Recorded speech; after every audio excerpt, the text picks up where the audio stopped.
So in this video, we're going to take a look at an actual older video that was filmed, but it's never been posted. So here we've got two bass on one lure. That's always fun.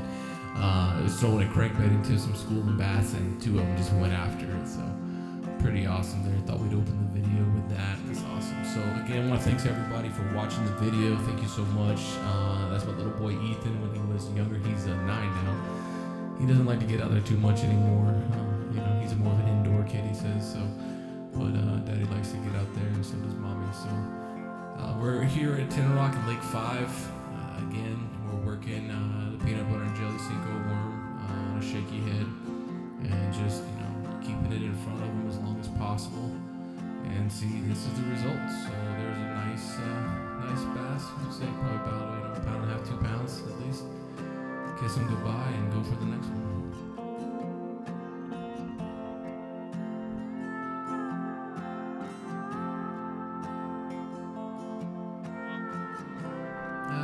I'd like to include a little footage here of not being successful.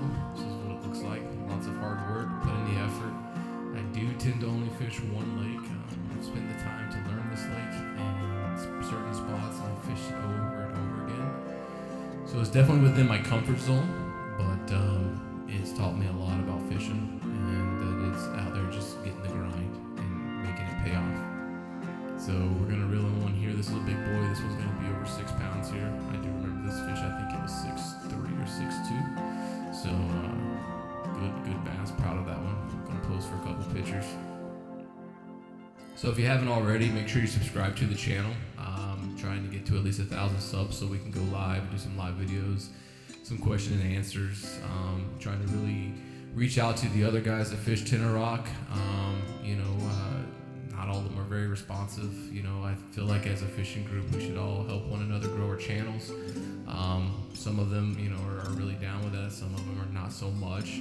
But, rattle trap fishing has always been a really kind group. Francis and Curtis, I give them shout outs on my channel because they're just genuinely good people. I've fished with them. I've met them in person, and they are who you see on the video. And they love fishing, and so they're always up to help someone grow their channel. They've done a real good job of growing their channel. Here it looks like we've got some top water action. So Charlene, my wife, she loves to throw Z-Man popper frogs, top water, whopper ploppers. Those are kind of her thing. She will fish with a worm also, but she's also loves that top water blow up. So can't blame her. So I'm sure right now I'm throwing a crankbait. This is the split on one of the canals over by the south and north ramp sign. Everybody fishes here. This area has been exploited on Lake 5 to no end. It's been worked hard. However, it's always still good for 1 or 2 fish on the come through here. So I always make sure I stop. Now I'm hitting it on the other side, going through. This area here has not been that productive of going that way for me lately. But as you can see back in the day, look at that rod bending over. Oh yeah, that's a thing of beauty. That's awesome. It always feels so good, man. You set that hook and you never know what's on the other end. A pound, 2 pounds, 3 pounds, 5 pounds, 6 pounds, maybe 10, who knows? You never know what you're gonna get, but it's a good time when that rod's bent and tight lines. So I see a lot of kayakers out here with some YouTube channels. I think there's a guy named Zach that gets out here. He really grinds it. Seems to be a pretty nice guy. I've not met him in person. There's a doubles right here, so that's always cool when you got the double hookup. Ethan got a little excited there. So just chilling, but a little drama. Next thing you know, hook set right here. We got something. I've been wearing the chest cam lately, so I don't get as many of the hook sets on video. I'm thinking about changing that again. I really kind of enjoy being able to film the hook set and see it instead of just the angle of my hands and reeling away. Plus you miss some of the blow-ups on the top water. That looks like another crankbait fish. That is a square bill crankbait. Does really good. So I'm throwing that too. Right now in the summertime they're getting kind of neat, so we may need a kind of crankbait. So here we go again. Looks like we're in the same spot. This is on the back through of the side. It says north and south on Lake 5. And in that area we're gonna throw everything from just crankbaits to whopper ploppers.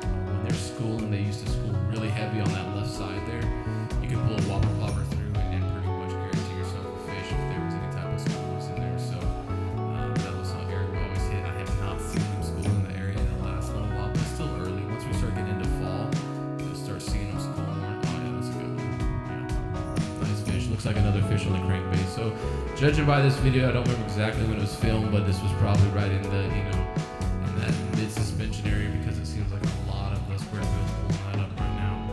And here's another one right here. So again, same exact area. The boat has not really moved. This is the backside through, and where the sign says north and south. If you don't head towards either one of the ramps, you actually head towards the back. This is the next opening that or the second opening you come to. That's really producing some fish. I have another video where me and my buddy Saltwater Ninja Mike set right here on this corner that you see right now where that deadwood tree is in the water there, where we pulled 52 fish out of this area in a matter of about 2.5 hours on shiners. It just happened to be that day, the stars aligned, everything was great, so we killed it that day. It was one of the best days at Tenoroc I've ever had. But it only lasted for a short window. I definitely pay attention. Some people say it's old wives' tale, but I definitely pay attention to the salooner tables. Look at when the major and minor feeding times are, and guys, they really will be schooling during those times. That's always true. So doesn't necessarily mean they'll be biting your bait that much, but a lot of times they will bite during that time or feed during that time. And if they start to school, pretty much get anything that you can in that school, swim bait, whopper, plopper, crankbaits, pretty much anything. If you can get it in the middle of the school when there's a feeding frenzy happening, that's the biggest time. When a bait ball comes across and now they're schooling and going crazy, that's your chance. Get your lure in there. Like I say, you see the kayaker guy Zach get out there, he'll do the same thing. John Hallam, any of these guys that get out there, and they're yaks that get out there and they see these school bass, because they can sneak up on them a whole lot better than a big old bass boat. So be quiet, don't get on top of them. Now if you get on top of them, you spook the bait ball moves. Those fish don't necessarily just follow the bait ball the whole time.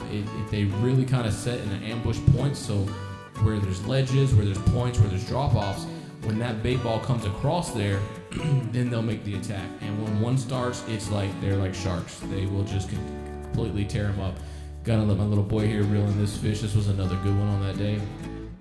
He's, again, not too fond of catching them or holding them, as you can tell.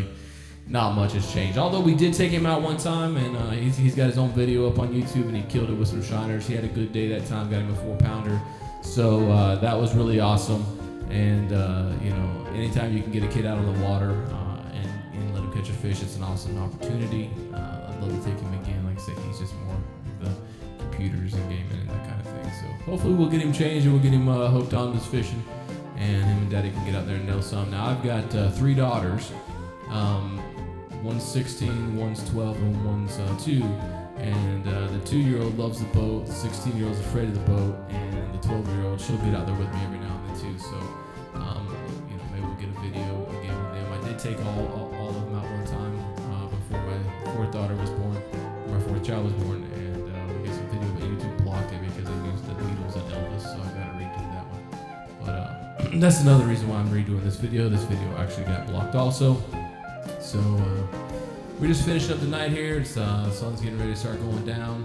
I'm not sure. It looks like maybe a whopper flopper. I can't quite tell. I'm gonna guess it's a whopper flopper, yeah, because I'm familiar with this area. During the fall, maybe around October, November, this area becomes hot right off this point. I don't know why, but yeah, there's always seems to be a bass laying up there, just ready to eat. So again, get in your area. It doesn't matter what lake, Tenoroc, wherever you live at, Florida, Alabama, Georgia, doesn't matter. Find yourself a lake and start to learn it, start to work it, find its points, find its ledges, find where there's big drop-offs, find where there could be bass holding. Keep your eye out during the fall for the bait balls when they're moving, because when they get over that school will eat them things alive. And that is like a free fish. I mean, that is just your chance to get anything in the midst of that, and you're gonna have one. So that gives a lot of sticks out of here. Anglers, please do me a favor. When you're out here, stop taking the sticks out of the water just because you got hung on them. Realize that creates cover and structure, and that's what kept the fish there. I can't tell you how many spots I've been to where I knew there was cover. There's the north and south ramp sign, as you can see. I can't tell you how many places I've been to where I knew there was structure and I was catching fish, and a couple weeks go by and I see sticks up on the shore or something's moved because some guy went and got hung and thought, hey, I'm gonna I'm going to pull this out of the water so next time I don't get hung. And that's why the fish hang there. Another thing is when you see these guys breaking tree limbs down so they can get a cast further underneath somewhere. The easier you make it for you to get under there, the easier it makes for every other angler to get underneath there. You're running the spots, so do a little extra work. Take the extra risk, but that's where the fish are at. Get them in, get it in the structure. Rig yourself weedless if you can. And goodbye to that little guy. I guess he was a circus act. He's doing some flips. Yeah. So on to the next. But really keep that in mind. The structure, when you remove it, you're removing the place the fish wants to hide. So no different if you had a home. No different than somebody comes and tears your roof off. You're not going to sleep there tonight. So they're going to move, and they're going to find more structure in places they feel safe. So pull the trolling motor up. Call it a day. Looks like a nice day, an awesome chance to get out there on the water. It's a beautiful time. Again, thanks for watching, guys. Thanks to all the other YouTubers that go out to Tenoroc. You guys are awesome. If you see me, say hey. Love to meet you and help each other's channels grow. God bless you. Take care. And if you get a chance, take a kid fishing. Thanks, guys.